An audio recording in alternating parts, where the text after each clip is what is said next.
God's chosen place of worship. This message by Brother William Marion Branham was delivered on Saturday night, February 20, 1965, at Parkview Junior High School Arena in Jeffersonville, Indiana, USA. தேவனால் தெரிந்து கொள்ளப்பட்ட ஆராதனை ஸ்தலம். இந்த செய்தியானது சகோதரன் William Marian பிரங்கம் அவர்களால் 1965 வருடம் பிப்ரவரி மாதம் 20 சனிக்கிழமை இரவில் அமெரிக்கா, இந்தியானா, ஜெபர்சன்வில்லில் உள்ள பார்க்வியூ ஜூனியர் உயர்நிலைப் பள்ளி அரங்கத்தில் அளிக்கப்பட்டது. Now, we took this text out of Deuteronomy. நாம் இந்த பொருளை உபாகமத்திலிருந்து எடுத்தோம். It's a Greek word which has a compound meaning, or it means two laws. உபாகமம் என்பது ஒரு கிரேக்க வார்த்தை. அதற்கு ஒன்றுக்கு மேம்பட்ட அர்த்தங்கள் உண்டு, அல்லது இரண்டு விதிகள் என்ற அர்த்தம். The Greek word Deuteronomy means two different laws. கிரேக்கு வார்த்தையாகிய டியூட்டரானமி உபாகமம் என்பதற்கு இரண்டு விதிகள் என்ற அர்த்தம். And that's just what God has, two different laws. அப்படிப்பட்டதுதான் தேவன் உடையவராய் இருக்கிறார், ரெண்டு வித்தியாசமான விதிகள். And one of them is a law of death and the other is a law of life. அவைகளில் ஒன்று மரணத்தின் விதி, இன்னொன்று ஜீவனின் விதி. God has two laws. தேவனிடம் இரண்டு விதிகள் இருக்கின்றன.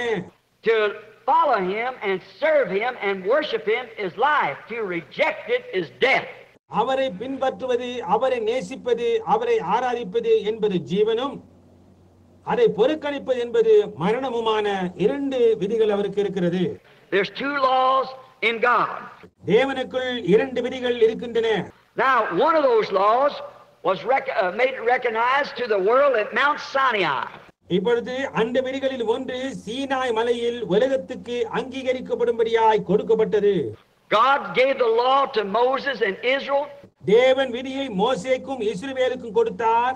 Not that the law could help them, but the law only pointed out to them that they were sinners.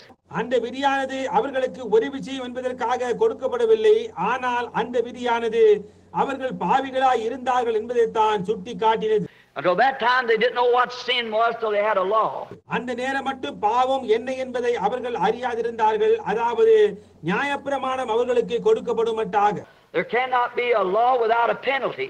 தண்டனை இல்லாமல் ஒரு பிரமாணமும் இருக்க முடியாது. A law is not a law without penalty. தண்டனை என்பது இல்லை என்றால் விதியானது ஒரு விதியாய் இருக்க மாட்டாது. So therefore the transgression of the law is sin, and the wages of sin is death. ஆனபடியினால் விதியினை மீறுதல் பாவமாய் இருந்தது, பாவத்தின் சம்பளம் மரணமாய் இருந்தது. So therefore, until God made them a law, there was no transgression reckoned to them. ஆனபடியினால் தேவன் அவர்களுக்கு ஒரு விதியை கொண்டு வருமட்டா எந்த மீறுதலும் அவர்கள் மேல் சுமத்தப்படாதிருந்தது. If there's no law here that says you can't run over 20 miles an hour, then you can run over 20 miles an hour. ஒரு மணிக்கு 20 மைல் வேகத்துக்கு மேல் போக கூடாது என்று ஒரு விதி இல்லாமல் இருக்குமானால் அப்பொழுது நீ 20 மைல் வேகத்துக்கு மேல் ஓட்டலாம். But when there's a law that says you can't do it, then there's a law and there's a penalty behind it. நீ அப்படி செய்ய கூடாது என்று ஒரு விதி இருக்குமானால் அப்பொழுது அங்கே ஒரு விதியும் அதற்கு பின்னால் ஒரு தண்டனையும் இருக்கிறது. Now, death was the law of death was the commandments given on Mount Sinai which told man that he was a sinner. Sinai மலையின் மீது கொடுக்கப்பட்ட கற்பனைகளானது மரணத்தின் விதியாய் இருந்தது. அது ஒரு மனிதனை நீ ஒரு பாவியானவன் என்று சொல்லிற்று. And to transgress God's law, he died.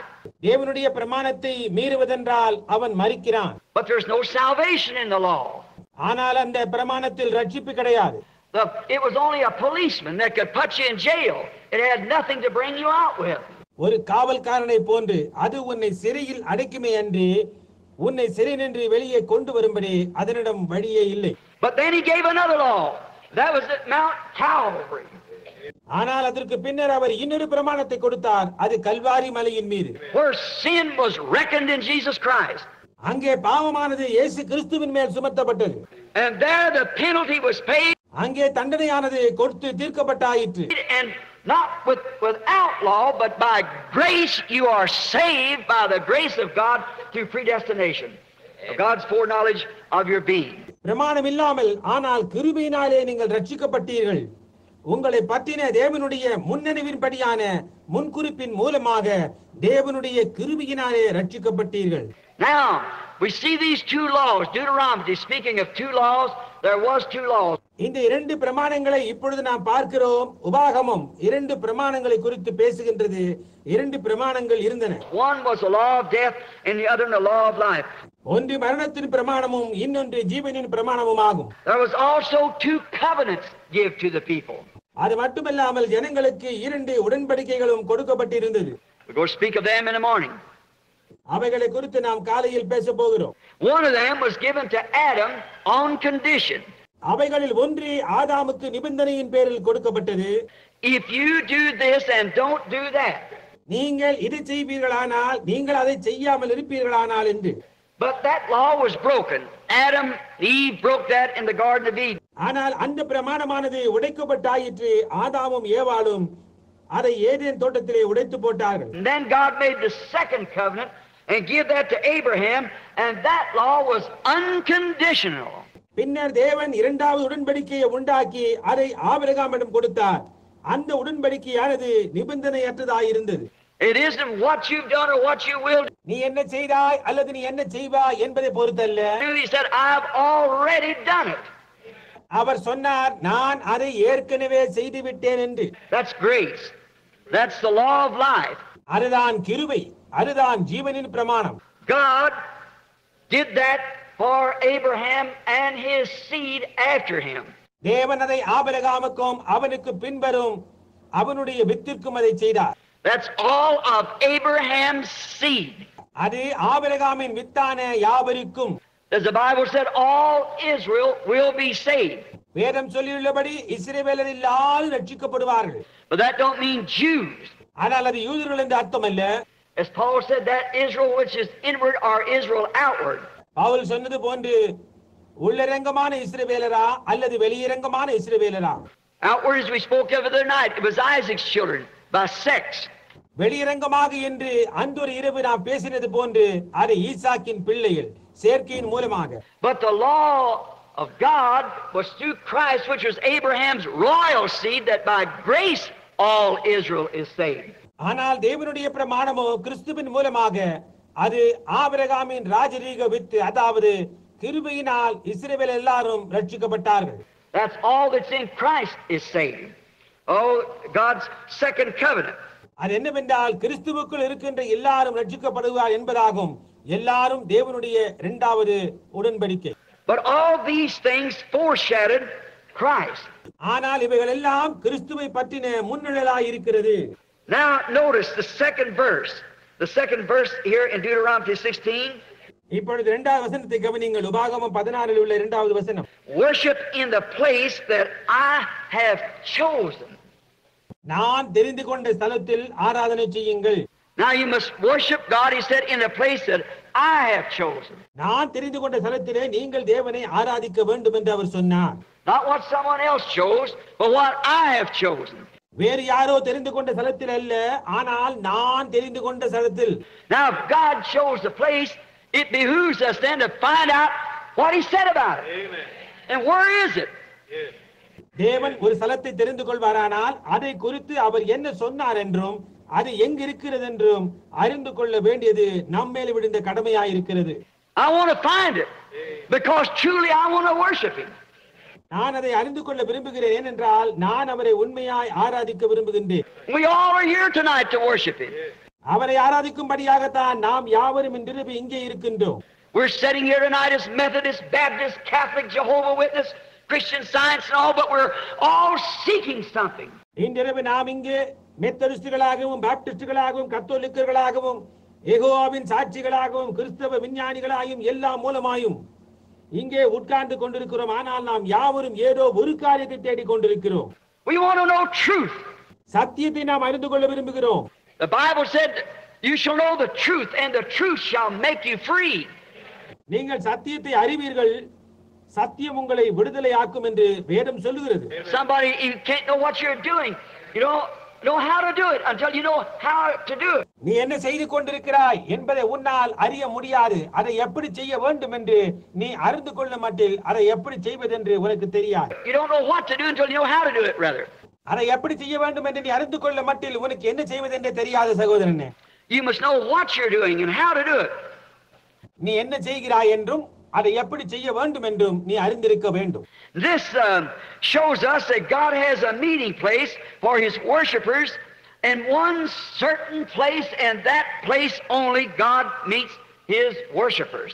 தேவன் தம்மை தொழுது கொள்கிறவர்களை சந்திக்க ஒரு இடத்தை, ஒரு குறிப்பிட்ட ஸ்தலத்தை உடையவராய் இருக்கிறார். அந்த ஸ்தலத்தில் மட்டும்தானே தேவன் தம்மை தொழுது கொள்கிறவர்களை சந்திக்கிறார் என்பதை இது காட்டுகிறது. Now, also the place He has chosen for His worshipers, He claimed He would put His name. அது மட்டுமல்லாமல் அவரை தொழுது கொள்கிறவர்களுக்காக அவர் தெரிந்து கொண்ட ஸ்தலத்தில் அவர் தம்முடைய நாமத்தை தரிப்பிப்பேன் என்று உரிமை பாராட்டினார்.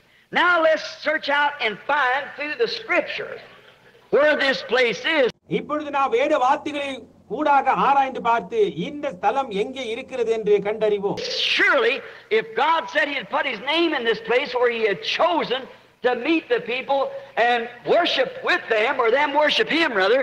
நிச்சயமாக அவரை தொழுது கொள்ளுகிறவர்கள் அல்லது சந்திக்கும்படியாக நான் ஒரு ஸ்தலத்தை தெரிந்து கொண்டு அந்த ஸ்தலத்தில் என்னுடைய நாமத்தை தரிப்பிப்பேன் என்று தேவன் சொல்லி இருப்பாரானால், that is somewhere in the Bible, for it was for all ages. அது வேதத்தில் எங்கேயோ இருக்க வேண்டுமே என்றால் எல்லா காலத்துக்கும் உரியதாயது உள்ளது. And the great unchanging God cannot change. அந்த மகத்தான மாறாத தேவனால் மாற முடியாது. Man changes, மனிதன் மாறுகிறான். but you can put your life upon anything that God ever said at any time, because it is truth. It is truth. ஆனால் தேவன் சொன்ன எந்த காரியத்தின் பேரிலாவது எந்த நேரத்திலும் உன்னுடைய ஜீவனை வைக்கலாம், ஏனென்றால் அது சத்தியமாய் இருக்கிறது, அது சத்தியம். Because that's the only thing I can have confidence in is the Bible. ஏனென்றால் நான் என் நம்பிக்கையை வைக்கக்கூடியது அந்த ஒரே ஒரு காரியம்தான், அதுதான் வேதம். Because man's word will fail, but God is supreme. ஏனென்றால் மனிதனின் வார்த்தைகள் தவறிப்போம், ஆனால் தேவனுடைய வார்த்தையோ ஒப்பற்றது. This year I should know more than I knowed last year. You should too. இந்த வருஷம் நான் கடந்த வருஷத்தில் அறிந்ததை காட்டிலும் அதிகமாக அறிந்திருக்க வேண்டும், நீங்களும் கூட அறிந்திருக்க வேண்டும். Each day we're finite, so we gain knowledge. நாம் வரம்புக்கு உட்பட்டவர்களாய் இருக்கிறபடினாலே ஒவ்வொரு நாளும் நாம் அறிவை அதிகப்படுத்துகிறோம். But God is infinite. He's infinite. ஆனால் தேவனோ எல்லையற்றவர், அவர் வரம்பற்றவராய் இருக்கிறார். And being infinite, He cannot gain knowledge. He is perfect to begin with. அவர் வரம்பற்றவராய் இருக்கிறபடியினால் அவரால் அறிவை அதிகப்படுத்த முடியாது, அவருடைய துவக்கமே பரிபூர்ணமாய் இருக்கிறது. Every decision has to be exactly right. ஒவ்வொரு தீர்மானமும் அப்படியே சரியாகத்தான் இருக்க வேண்டி இருக்கிறது. And the way God acted one time, He must forever act that way, or He acted wrong when He acted the first time. ஒருமுறை தேவன் ஒரு விதமாக நடந்து கொள்வாரானால் அவர் என்றென்றைக்கும் அவ்வாறே நடக்க வேண்டியவராய் இருக்கிறார், அல்லது அவர் முதன்முறையாக நடந்து கொண்டது தவறாக இருக்க வேண்டும். If a man ever comes to God for salvation upon the basis that He accepted him on, it's got to be accepted on that same basis every time. That's right. ஒரு மனிதன் எப்பொழுதாவது ரட்சிப்பிற்காக அவரிடம் வருவானேயானால் எந்த அடிப்படையின் கீழ் அவனை அவர் ஏற்றுக்கொண்டாரோ அதே அடிப்படையின் கீழ் அவர் எல்லா நேரத்திலும் ஏற்றுக்கொள்ள வேண்டியவராய் இருக்கிறார். அது சரியே. If a man ever come to God for divine healing and God accepted him upon a certain base, எப்போதாவது ஒரு மனிதன் தெய்வீக சுகத்திற்காக தேவனிடத்தில் வந்து ஒரு குறிப்பிட்ட அடிப்படையின் கீழ் தேவன் அவனை ஏற்றுக்கொண்டிருப்பாரேயானால், the next man comes, he's got to accept him the same way, or he did wrong when he accepted the first man. அடுத்த மனிதன் வரும்போது அதே அடிப்படையின் கீழ் இவனையும் ஏற்றுக்கொள்ள வேண்டும், அல்லது முதன்முறையாக ஒருவனை அவர் ஏற்றுக்கொண்டது தவறாக இருக்க வேண்டும். God made a basis that He would meet a man on. தேவன் ஒரு மனிதனை சந்திக்க ஒரு அடிப்படையை உண்டு பண்ணினார். He made a basis what He would do, how He would do it. அவர் என்ன செய்வார், அவர் எப்படி அதை செய்வார் என்ற ஒரு அடிப்படையை தேவன் உண்டாக்கினார். And that is through the sacrificial blood of a lamb in the Garden of Eden. ஒரு பலிக்கான ஆட்டுக்குட்டியின் ரத்தத்தின் மூலமாக ஏதேன் தோட்டத்தில் உண்டானது. God has never, no time, ever changed it. தேவன் ஒருபோதும் எந்த நேரத்திலும் எப்போதும் அதை மாற்றுவது கிடையாது. He decided how He would save man. அவர் எப்படி ஒரு மனிதனை ரட்சிப்பது என்பதை பற்றி அவர் தீர்மானித்து விட்டார். We've tried today to educate man into it. நாம் கற்றுக் கொடுத்து ஒரு மனிதனை அதற்குள்ள ஆக்க இன்றைக்கு பிரயாசிக்கிறோம். We tried to school him, tried to educate him, tried to denominate. அதை பயிற்றுவிக்க சொல்லித் தரும்படியாய் நாம் பிரயாசிக்கிறோம், அதை ஸ்தாபனமாக்க முயற்சிக்கிறோம். Try to do all these other types of things. Bring them அவர்களை உள்ளே கொண்டு வர மற்ற விதமான மாதிரியான காரியங்களை செய்ய முயற்சிக்கிறோம். in, shake them in, baptize them in. கைக்குலுக்கி உள்ளே கொண்டு வருகிறோம், ஞானஸ்நானம் கொடுத்தவர்களை உள்ளே கொண்டு வருகிறோம். Every other way there is, bring them in by letters. இருக்கின்ற எல்லா விதமான வழியிலும் கடித போக்குவரத்தின் மூலமாகவும் உள்ளே கொண்டு வர பிரயாசிக்கிறோம். But still remains the same. ஆனால் இன்னமும் அதே விதமாக இருக்கிறது. God meets the man under the shed blood of the Lamb. ஆட்டுக்குட்டியின் சிந்தப்பட்ட ரத்தத்தின் கீழ் தான் தேவன் ஒரு மனிதனை சந்திக்கிறார். Blood was God's way in the beginning, and blood's of God's way tonight. ரத்தமானது ஆரம்பத்திலே தேவனுடைய மார்க்கமாய் இருந்தது, ரத்தம் தான் இன்றிரவும் தேவனுடைய மார்க்கமாய் இருக்கிறது. It's good to do penance and all these things, but salvation only comes through blood. வேண்டிக் கொள்வது இன்னும் மற்ற அம்சங்கள் எல்லாம் நல்லதுதான், ஆனால் ரட்சிப்போ ரத்தத்தின் மூலமாகத்தான் வருகிறது. Blood is the only way that God chose to save man, and He cannot change it. மனிதனை ரட்சிக்க தேவன் தெரிந்து கொண்டதான ஒரே மார்க்கம் ரத்தம் தான், அவரால் அதை மாற்ற முடியாது. Job had the same thing. யோபிற்கும் அதே காரியம் தான் இருந்தது. He knew that he was righteous because he had offered the sacrifice that God had required of him. தான் ஒரு நீதிமான் என்று அவன் அறிந்திருந்தான், ஏனென்றால் தேவன் அவனிடத்தில் எதிர்பார்த்த பலிகளை அவன் செலுத்தியிருந்தான். Now let us search now to see what this place is and the place he put his name. அந்த ஸ்தலம் என்னவென்றும் அவருடைய நாமத்தை அவர் தரிப்பித்த அந்த ஸ்தலத்தையும் கண்டறியும்படியாக இப்பொழுது நாம் ஆராய்வோம். We're going to have to find out where he put his name. அவருடைய நாமத்தை அவர் எங்கே தரிப்பித்தார் என்பதை நாம் கண்டுபிடிக்க போகிறோம். Then if we find out what God's name is and where he put it, அப்படியானால் தேவனுடைய நாமம் என்னவென்றும் அதை அவர் எங்கே தரிப்பித்தார் என்றும் நம்மால் கண்டுபிடிக்க கூடுமானால், then we got the place of worship. As soon as we find that, நாம் அதை கண்டுபிடித்த மாத்திரத்தில் ஆராதிக்கின்ற ஸ்தலத்தை நாம் கண்டுபிடித்தவர்களாயிருப்போம். all these things, of course, was shadows of things to come. இந்த காரியங்கள் எல்லாம் நல்லதுதான், ஆனால் நிச்சயமாக வரப்போன்ற காரியங்களுக்கு நிழலாட்டமாய் இருக்கிறது. All the law was foreshadowing of the things to come. நியாயப்பிரமாணம் முழுவதுமாய் வரப்போகின்ற காரியங்களுக்கு நிழலாட்டமாய் இருக்கிறது. Just like the moon is a shadow of the sun. சந்திரனானது சூரியனின் நிழலாய் இருப்பது போன்று, It serves in the absence of the sun. சூரியன் இல்லாத நேரத்தில் அது பயன்படுகிறது. Just like the church is to serve in the absence of the S-O-N of God. தேவகுமாரன் இல்லாத நேரத்தில் சபையானது பயன்படுவது போன்று, In the absence of the sun, the lesser light, the church, the believers serve God and give light.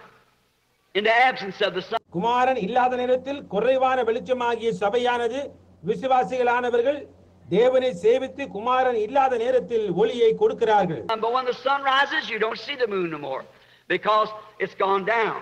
ஆனால் சூரியனானது உதிக்கும் போது உன்னால் சந்திரனை பார்க்க முடிகிறதில்லை, அது கீழாக இறங்கி போயிற்று. It doesn't need its light anymore because it only gets its light secondarily off the sun. ஏனென்றால் சூரியனிலிருந்து அது இரண்டாவதான வெளிச்சத்தை தான் அது பெறுகிறபடினாலே அதன் வெளிச்சம் இனி தேவைப்படுவதில்லை. Now, like husband and wife, the sun and moon is church and Christ. இப்பொழுது கணவனும் மனைவியும் போன்று சூரியனும் சந்திரனும் சபையும் கிறிஸ்துவுமாய் இருக்கிறது. Now we find that these things being a shadow of Christ. இவைகளெல்லாம் கிறிஸ்துவினுடைய ஒரு நிழலாட்டமாய் இருக்கிறது என்று நாம் இப்பொழுது கண்டறிந்தோம். Every sacrifice, feast, and everything in the Old Testament foreshadowed Christ. ஒவ்வொரு பலியும் பண்டிகையும் பழைய ஏற்பாட்டில் உள்ள எல்லா காரியங்களும் கிறிஸ்துவினுடைய முன்னிழலாய் இருக்கிறது. Just as the shadow strikes across the floor. தரையின் மீது நிழல் விழுகிறது போன்று. Now here's where we're going to have to find the correct place of worship. இப்பொழுது இங்கே தானே நாம் அந்த சரியான ஆராதனைக்குரிய ஸ்தலத்தை கண்டறிய போகிறோம். Is to go back here in the Old Testament where it was given and see what these things were. நாம் இங்கே பழைய ஏற்பாட்டிற்குள்ளாக சென்று அது எங்கே கொடுக்கப்பட்டிருக்கின்றது என்றும் இந்த காரியங்கள் எல்லாம் என்னவென்றும் நாம் கண்டறிய வேண்டும். Now when a shadow comes across the floor, ஒரு நிழலானது தரையின் மேல் வரும்போது you can tell whether it's man, woman, or beast, or whatever it might be, because it casts a shadow upon the floor.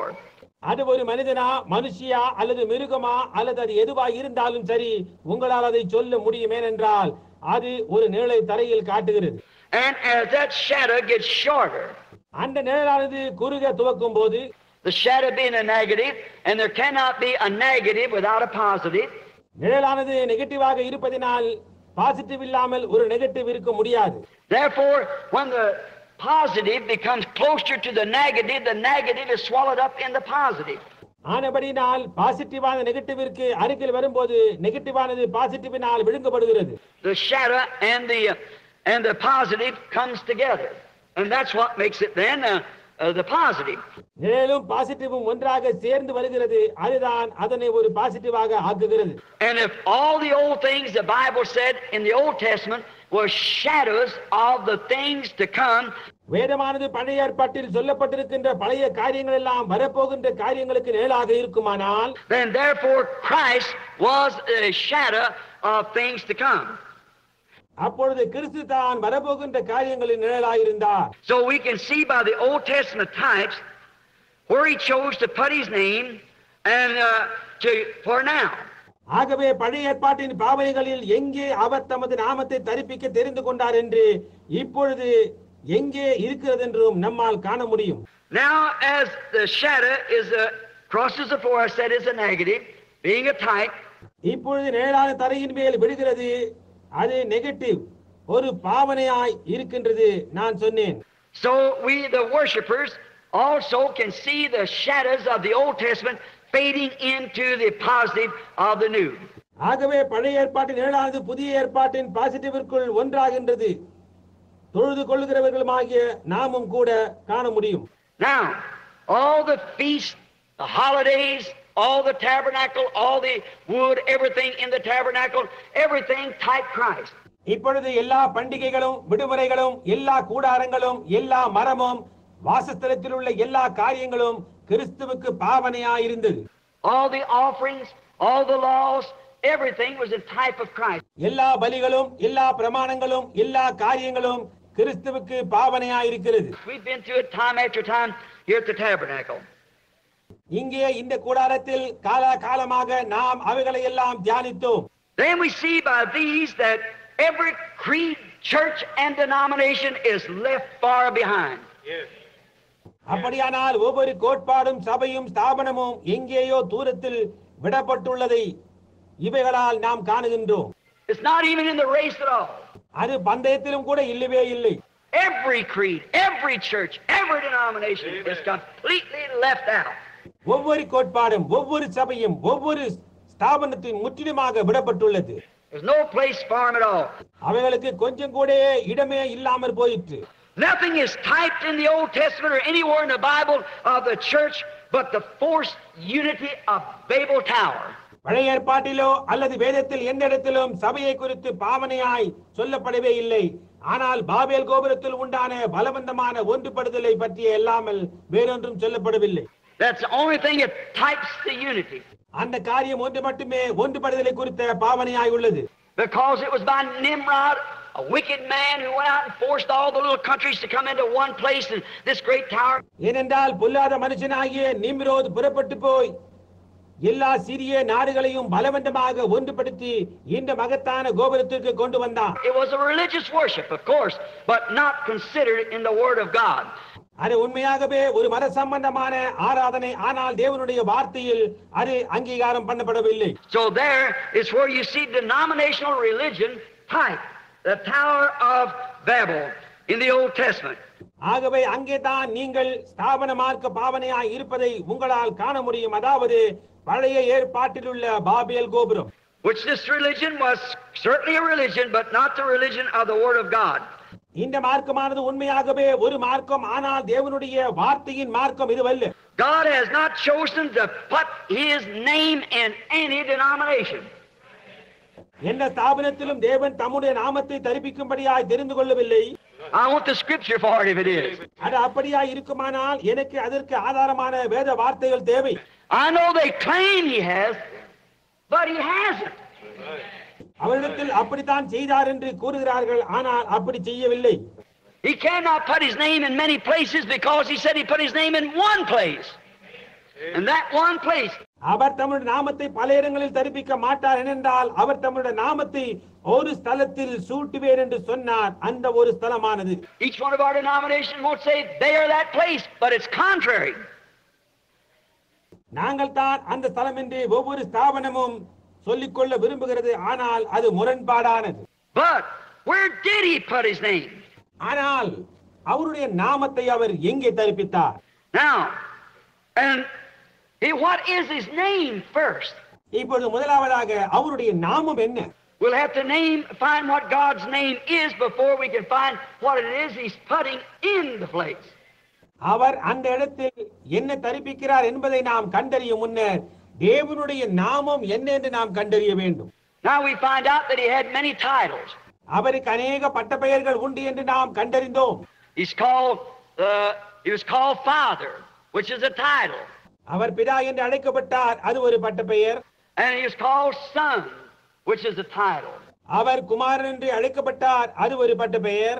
He was called Holy Ghost, which is a title. அவர் பரிசுத்த ஆவியானவர் என்று அழைக்கப்பட்டார், அது ஒரு பட்டப்பெயர். He's called Rose of Sharon, which is a title. அவர் சாரோனின் ரோஜா என்று அழைக்கப்பட்டார், அது ஒரு பட்டப்பெயர். Lily of the Valley, a title. பள்ளத்தாக்கின் லீலி என்று அழைக்கப்பட்டார், அதுவும் ஒரு பட்டப்பெயர். Morning Star, Jehovah Jireh, Jehovah Rapha. விடிவெளி நட்சத்திரம், யெகோவா ஈரே, Jehovah Repa. 7 different compound redemptive names, but all of them were titles. 7 வித்தியாசமான பெயர் ரட்சிப்பின் நாமங்கள் அவருக்கு இருந்தன, ஆனால் அவைகள் எல்லாம் பட்டப்பெயர்களே. None of them were names. அவைகளில் ஒன்றும் பெயர் அல்ல. But he has a name. ஆனால் அவருக்கென்று ஒரு பெயர் இருந்தது. When he met Moses, he had not a name yet. அவர் மோசேயை சந்தித்த போது அவருக்கு ஒரு பெயர் இன்னமும் கொடுக்கப்படாதிருந்தது. And he told Moses, I am that I am. அவர் மோசேயினிடத்தில் நான் இருக்கிறவராக இருக்கிறேன் என்று சொன்னார். And when we see Jesus on earth speaking in Hebrews the 6th chapter, நாம் இயேசுவானவரை பூமியில் பார்க்கும்போது எபிரேயர் 6ஆம் அதிகாரத்தில் சொல்லிக் கொண்டிருக்கிறபடி, I beg your pardon, St. John the 6th chapter, he said, I am that I am. மன்னிக்கவும், யோவான் 8ஆம் அதிகாரத்தில் அவர் நான் இருக்கிறவராகவே இருக்கிறேன் என்றார். They said, well, you're a man not over 50 years old and say that you've seen Abraham. அவர்கள் சொன்னார்கள், உனக்கு இன்னும் 50 வயது கூட ஆகவில்லையே, ஆபிரகாமை கண்டேன் என்று சொல்லுகிறாயே என்றார்கள். He said, before Abraham was, I am. அவர் சொன்னார், ஆபிரகாம் உண்டாயிருக்கிறதற்கு முன்னமே நான் இருக்கிறேன் என்று. And I am was the one, the burning bush, the pillar of fire that was in the burning bush back in the days of Moses. நான் இருக்கிறேன் என்பவர்தான் பற்றி எரிகின்ற புதராயிருந்தார். மோசேயின் நாட்களில் புதரில் எரிந்து கொண்டிருந்த அக்கினி ஸ்தம்பமாய் இருந்தார். I am the I am. நான் இருக்கிறவராக இருக்கிறேன் என்றவர்.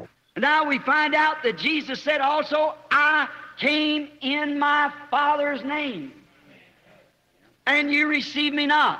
இயேசுவானவரும் கூட நான் என் பிதாவின் நாமத்தினால் வந்தேன், நீங்கள் என்னை ஏற்றுக்கொள்ளவில்லை என்று சொன்னதாக நாம் கண்டறிந்தோம். Then the name of the Father must be Jesus. That's right. அப்படியானால் பிதாவின் நாமம் இயேசுவாய் இருக்க வேண்டும், அது சரி. The name of the Father is Jesus, because Jesus said, I carry my Father's name. பிதாவின் நாமம் இயேசு, ஏனென்றால் இயேசுவினிடத்தில் என் பிதாவின் நாமத்தை சூடியுள்ளேன். I come in my Father's name and you receive me not. நான் என் பிதாவின் நாமத்தில் வந்தேன், நீங்கள் என்னை ஏற்றுக்கொள்ளவில்லை என்று சொன்னார்.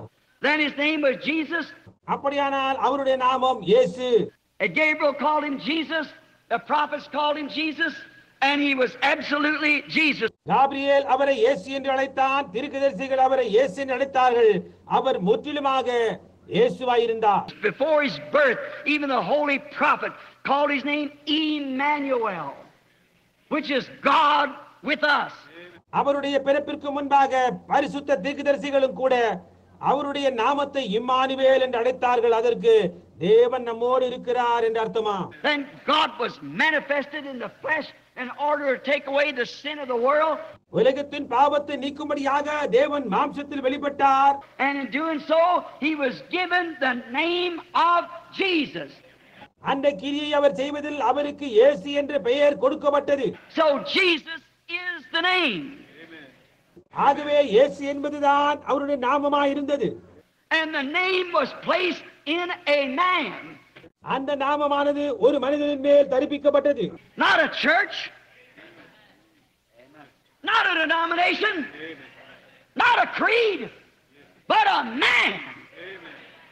ஒரு சபையின் மேல் அல்ல, ஒரு ஸ்தாபனத்தின் மேல் அல்ல, ஒரு கோட்பாட்டின் மேல் அல்ல, ஆனால் ஒரு மனிதனின் மேல் தரிப்பிக்கப்பட்டது. He chose to place his name in Jesus Christ. அவர் தம்முடைய நாமத்தை இயேசு கிறிஸ்துவின் மேல் தரிப்பிக்க தெரிந்து கொண்டார்.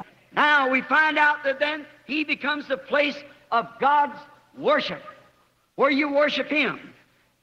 இப்பொழுது அப்படியானால் அவர் தேவனுடைய ஆராதனமாக ஆனார், அங்கே நீங்கள் அவரை ஆராதிக்கிறீர்கள் என்று நாம் கண்டறிந்தோம். Ever before he was even born, his name was called Jesus. அவர் பிறப்பிற்கு முன்பாகவே அவருடைய நாமம் இயேசு என்று அழைக்கப்பட்டது. It was so important. It's given to his mother by the angel Gabriel that his name would be called Jesus, Son of God, what he was. அது அவ்வளவு முக்கியமாக இருந்தபடியினால் அவருடைய தாயாருக்கு காபிரியேல் தூதனால் கொடுக்கப்பட்டது. அதாவது அவருடைய நாமம் தேவகுமாரனாகிய இயேசு என்று அழைக்கப்படும் என்று கூறப்பட்டது.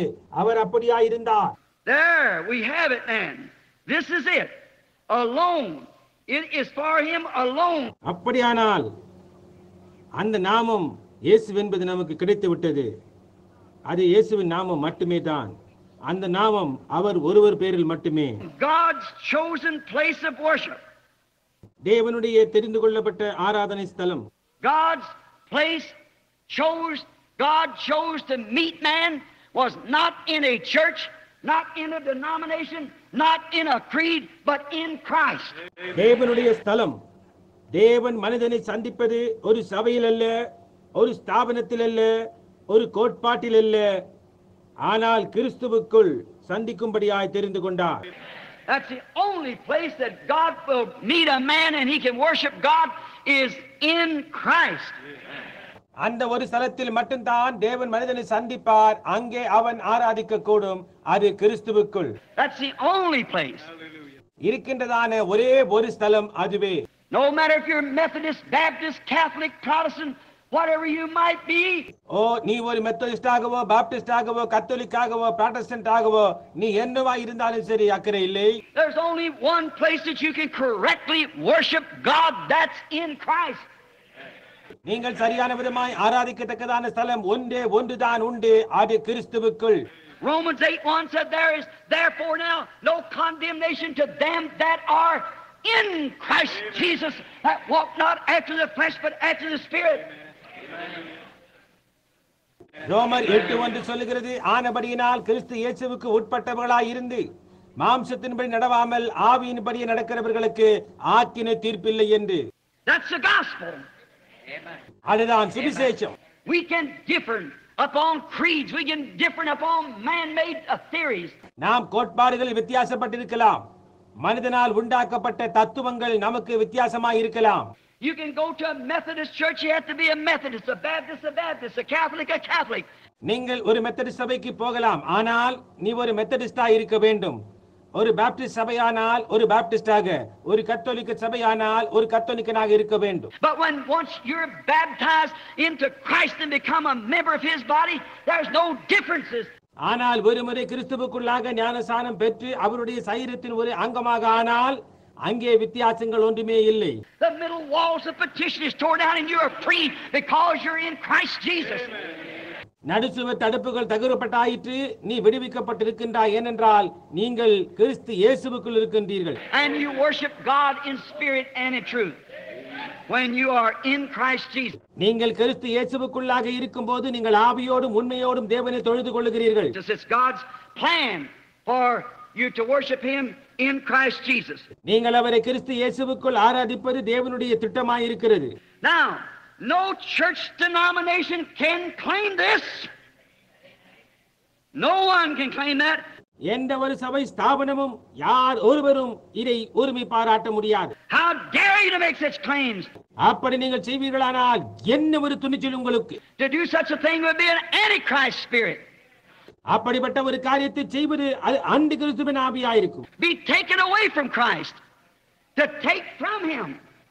கிறிஸ்துவிடத்திலிருந்து விலகி போகின்றதாயிருக்கும், அவரிடத்திலிருந்து விலகி போகின்றதாயிருக்கும். You cannot do that. உன்னால் அதை செய்யவே முடியாது.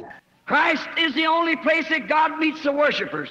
தேவன் தம்மை ஆராதிக்கின்றவர்களை சந்திக்கிறதான ஒரே ஒரு ஸ்தலம் அது கிறிஸ்துவாயிருக்கிறார். They say today, I've had people tell me, a man called me not long ago in Beaumont, Texas. இன்றைக்கு அவர்கள் சொல்லுகிறார்கள், அப்படி என்னிடத்தில் சொல்லுகின்ற ஜனங்கள் உண்டு. பீமான் டெக்சாஸில் சமீபத்தில் ஒரு மனிதன் என்னை அழைத்து, He said, Mr. Branham, if your name is not on our church book, you cannot go to heaven. பிரண்ணாம் அவர்களே, உம்முடைய பெயரானது எங்களுடைய சபை புத்தகத்தில் இல்லை என்றால் உம்மால் பரலோகம் போக முடியாது என்று சொன்னார். Would you ever think of that? நீங்கள் அப்படியா எப்பொழுதாவது நினைத்ததுண்டா? Don't you believe such a thing as that? அப்படிப்பட்டது ஒரு காரியத்தை நீங்கள் நம்பாதேயுங்கள். They think you have to belong to that certain church or you cannot go to heaven. That's wrong. நீங்கள் அந்த குறிப்பிட்ட சபையை சேர்ந்திருக்க வேண்டும் அல்லவென்றால் நீங்கள் பரலோகம் போக முடியாது என்று அவர்கள் நினைக்கிறார்கள். அது தவறானது. To believe that is Antichrist. அதை விசுவாசிப்பது அந்தி கிறிஸ்துவாய் இருக்கிறது. So I say this, if you believe such a spirit, you're lost. நான் இதை சொல்லுகிறேன், அப்படிப்பட்டதொரு ஆவியை நீங்கள் விசுவாசிப்பீர்களே ஆனால் நீங்கள் இழந்து போனவர்களாய் இருப்பீர்கள். That's a good sign you are lost because it's taken away from what God did.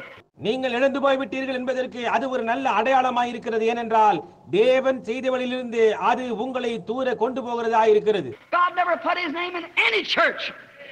தேவன் ஒருபோதும் தம்முடைய நாமத்தை எந்த சபையின் மேலும் தரிக்கவில்லை. He put it in his son Christ Jesus when he and his son became one. கிறிஸ்து இயேசுவாகிய அவருடைய குமாரனில் அவரும் அவருடைய குமாரனும் ஒன்றான போது அவரை தரிப்பித்தார். That's the genuine place of worship. அதுதான் அசலான ஆராதனை ஸ்தலம். No other foundations was laid, no other rock. வேறு எந்த அஸ்திபாரமும் வேறு எந்த கன்மலையும் போடப்படவில்லை. On Christ the solid rock I stand, all other grounds is sinking sand. கிறிஸ்துவாகிய கன்மலையின் மேல் நான் நிற்கிறேன், மற்றெல்லா ஸ்தலமும் அமிழ்ந்து போகும் மணலாய் இருக்கிறது. Denominations will crumble and fall, nations will pass away, but he will remain forever. ஸ்தாபனங்கள் நொறுங்கி விழுந்து போகும், தேசங்கள் இல்லாமல் போகும், ஆனால் அவரோ என்றென்றைக்குமாய் நிலைத்திருப்பார். No other place that a man can find to worship God that God will speak back to him. Amen. No place but in Christ Jesus. தேவனை ஆராதிக்கவும் அவர் மறு உத்தரவாய் பேசவும் கூடியதான ஒரு ஸ்தலத்தை மனிதனால் கண்டுபிடிக்க முடியவில்லை. கிறிஸ்து இயேசுவை தவிர வேறு ஒரு ஸ்தலமும் இல்லை. That's the only place that God chose to put his name, and the only place that he meets man to worship. அந்த ஒரே ஒரு ஸ்தலம் தான் தேவன் தம்முடைய நாமத்தை தரிப்பிக்க தெரிந்து கொண்டதான ஒரே ஸ்தலம் அதுதான். ஆராதிப்பதற்காக அவர் மனிதனை சந்திக்கின்றதான ஒரே ஒரு ஸ்தலம் அதுதான். You're lost to believe anything else. மற்றதையே விசுவாசிப்பதென்றால் நீங்கள் இழந்து போனவர்களாவீர்கள். Notice all 7